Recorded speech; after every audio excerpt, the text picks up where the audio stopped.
Train के ऊपर conspiracy angle इस तरह की सामने आती है तो आप चुप क्यों हो जाते हैं? जवाब दीजिए। मैं तो कहता हूं कि अगर पत्थर बरसते हो या ट्रेन के बीच में सिलेंडर आ रहा है या ट्रेन की क्लिपिंग खोली जाती है, सरकार जिम्मेदार है और सरकार को अपनी जिम्मेदारी लेनी चाहिए।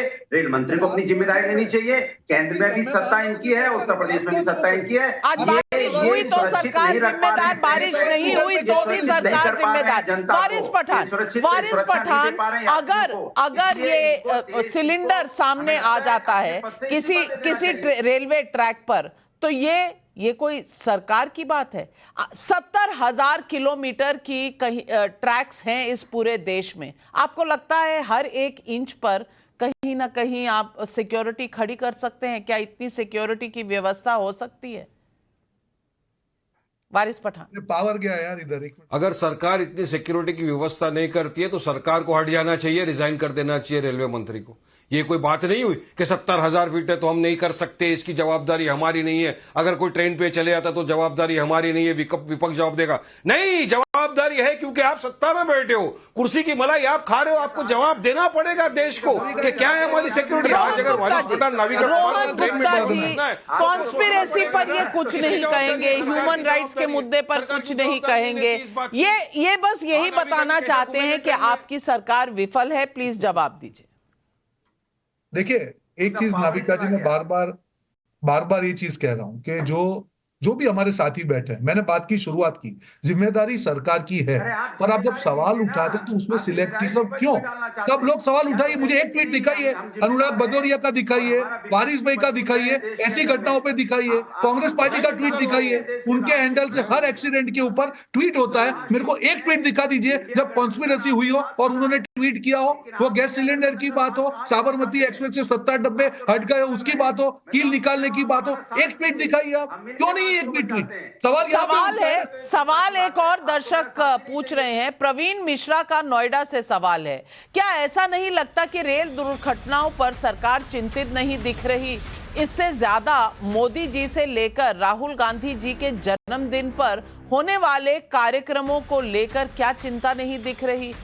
सवाल यह भी है कि असित मोदी मुंबई से पूछ रहे हैं, देश के सभी रेलवे ट्रैक के दोनों ओर कब तार से फेंसिंग होगी और सीसीटीवी लगेंगे? अरविंद गुप्ता का ग्वालियर से सवाल है, रेलवे को लगातार बदनाम करने की साजिश हो रही है। राहुल गांधी ट्रैक मैन से मिलकर उन्हें रेलवे का महादलित बताते हैं। ममता बनर्जी ओडिशा रेल हादसे की साइट पर पहुंच जाती हैं। आपको क्या लगता है, जनता को समझ में नहीं आ रहा? हर्षवर्धन त्रिपाठी, मैं मानती हूं कि सरकार का उत्तरदायित्व है, सरकार की जवाबदेही है, लेकिन सिलेक्टिविज्म हो रहा है, क्या ये दुनिया को दिख रहा है? नहीं, बहुत साफ दिख रहा है। और इसीलिए जब आप आंकड़ों पर बात करेंगे ना, तो जो पार्टियों के प्रवक्ता होते हैं वो परेशान हो जाते हैं, बीच में बोलने लगते हैं। जब भी आप मन की बात करेंगे, आंकड़ों पे बात करेंगे तो उनकी पीड़ा बढ़ जाती है, क्योंकि उनको लगता ये है कि अगर सच सुनाई दे जाएगा तो सत्ता प्राप्ति की उनकी इच्छा अधूरी रह जाएगी। अब उदाहरण के लिए, इस सरकार के पहले किसी ने कवच पर काम ही नहीं किया। अभी भी सरकार ने 1 लाख करोड़ रुपए सिर्फ रेलवे सेफ्टी के लिए दिया। और आप अगर देश भर में यात्राएं करते हैं तो बहुत आसानी से आपको दिखेगा कि रेलवे स्टेशन से शुरू होकर उसके दोनों तरफ अब फेंसिंग का काम बड़ी तेजी से हो रहा है। इतनी आसानी से नहीं होगा। और सबके बाद जवाबदेही सरकार की है, सुरक्षा उन्हें तय करनी पड़ेगी।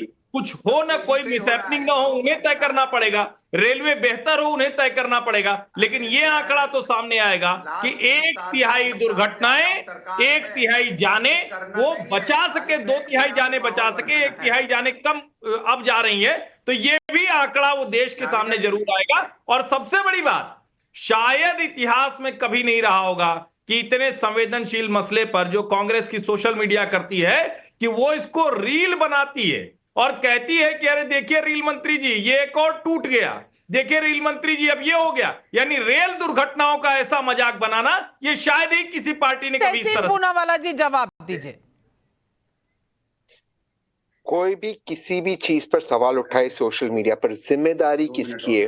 उस दिन पार्लियामेंट के अंदर रेलवे मिनिस्टर जो कभी कभी इंफॉर्मेशन ब्रॉडकास्टिंग मिनिस्टर थे और फुल टाइम रील मिनिस्टर है, रो रहे थे। इस चीज पे नहीं रो रहे थे कि दुर्घटना हुई, हमसे कुछ कमी लेगी, बीजेपी से कुछ कमी, इस पे रो रहे थे कि कांग्रेस ट्वीट करती है, कांग्रेस इसका वीडियो बनाती है। भाई कांग्रेस विपक्ष में, हर्षवर्धन जी जर्नलिस्ट है, नाविका जी आप जर्नलिस्ट में हो, जो सत्ता में वो क्यों देश को सुरक्षित नहीं रख सकते, और नहीं रख सकते जो छोड़ के जाए अपनी कुर्सी, वो जिम्मेदारी नहीं ले सकते। कांग्रेस के एक दो फर्जी ट्वीट भी तो सामने आए हैं ना तहसीन पूनावाला जी, वो रायबरेली वाला ट्वीट फर्जी निकला, अब उस पर तो कांग्रेस ने कोई सफाई नहीं दी। कोई ट्वीट फर्जी नहीं निकला, दीवार टूटी थी।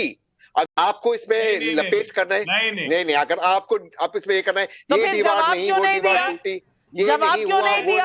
अगर तथ्य अलग थे तो रेलवे ने ट्वीट किया था, आपको कॉन्ट्रडिक्ट करना चाहिए था। जी आप हर बार रोकोगे मुझे, एक ही लाइन चाहिए, फिर मैं एक लाइन के बाद तो क्या ये सच्चाई है या नहीं? ये 2017 में प्रधानमंत्री जी के पाकिस्तान ट्रेल के डीरेलमेंट कर रहे हैं, आज हम 2024 में आज दोबारा से उस मुद्दे को डिस्कस कर रहे हैं। प्रधानमंत्री इसके लिए जिम्मेदार है या नहीं? राहुल गांधी है, हर्षवर्धन जी है, मैं हूं, आप हूं, हमारे रील वीडियोस है, या प्रधानमंत्री? इसका जवाब होना चाहिए बस, और कोई सवाल का जवाब नहीं है। हर्षवर्धन त्रिपाठी, क्या रायबरेली की फर्जी घटना कांग्रेस ने उठाई थी या नहीं?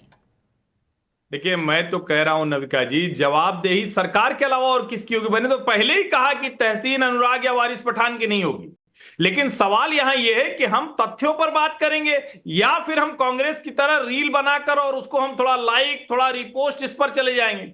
और कितनी झूठी घटनाएं, 2 इंजन भिड़ जाते हैं, आप उसको बता देते हैं, पता चलता है कि वो यहां का है ही नहीं है।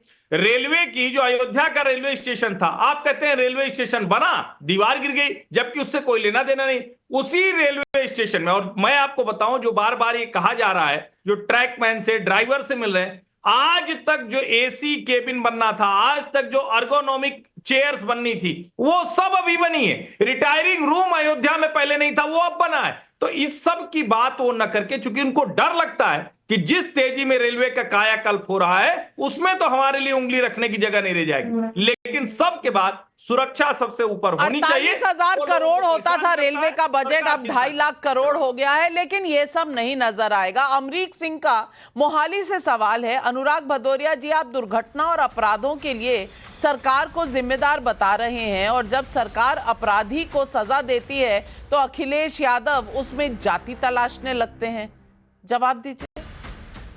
बिल्कुल, उत्तर प्रदेश के अंदर में जब जाति देख के इनकाउंटर होगा तो सवाल उठेगा। एक को बताते हैं, एक तो जो मुख्य आरोपी है वो सरेंडर कर देता है, जिसपे कितने सारे मुकदमे, एक दूसरा आरोपी है, उसको आप 3 दिन पहले उठाते हैं और जाके उसको 3 दिन बाद इनकाउंटर करते हैं। भारत की मां बोल रही, उसकी मां बोल रही, बहन ने भी बोला, फिर जाति नजर आने लगती है। गौरव आर्या, बस डिबेट के अंत में मैं आपसे ये देखना चाहती हूं और सुनना चाहती हूं दर्शकों के लिए, क्या डर का माहौल जो लोगों में जगाया जा रहा है वो सही है या मिसप्लेस्ड है? नंबर 1। और नंबर दो, क्या कॉन्स्पिरेसी है या फिर जो विपक्ष बता रहा है वही है पूरा नजारा? देखिए, कॉन्स्पिरेसी 100% है, इसमें कोई डाउट नहीं है कि कॉन्स्पिरेसी है। यहां पे किसी ने नहीं बोला, त्रिपाठी जी ने, मैंने, किसी ने ये नहीं बोला है कि केंद्र सरकार की जिम्मेदारी नहीं है। हम बार बार कह रहे हैं कि है, लेकिन ये चाहते हैं हमारे मुंह से ये निकलवाना कि किसी तरीके से हम बोल दें कि मोदी जी कुर्सी छोड़ दो, कोई और बैठ जाए तो सब ठीक हो जाएगा। अरे सब कह रहे हैं केंद्र की जिम्मेदारी है। मैं नहीं कह रहा कि राहुल गांधी की जिम्मेदारी है, मैं नहीं कह रहा कि अखिलेश जी की जिम्मेदारी है, हो ही नहीं सकती। पर यह सिर्फ कहना कि साहब बस छोड़ दो, बस ऐसे काम होते हैं। यही आज सबसे बड़ा सवाल है पब्लिक का कि राजनीति क्यों, जहां इस देश में हम सबको साथ खड़े होने की जरूरत है। अगर कॉन्स्पिरेसी है तो भी एक सुर में बोलने की जरूरत है कि हम साथ हैं और कॉन्स्पिरेसी करने वालों को बख्शा नहीं जाएगा। लेकिन विपक्ष चुप है और सरकार बस देख रही है अगली बार के लिए क्या जवाब होगा।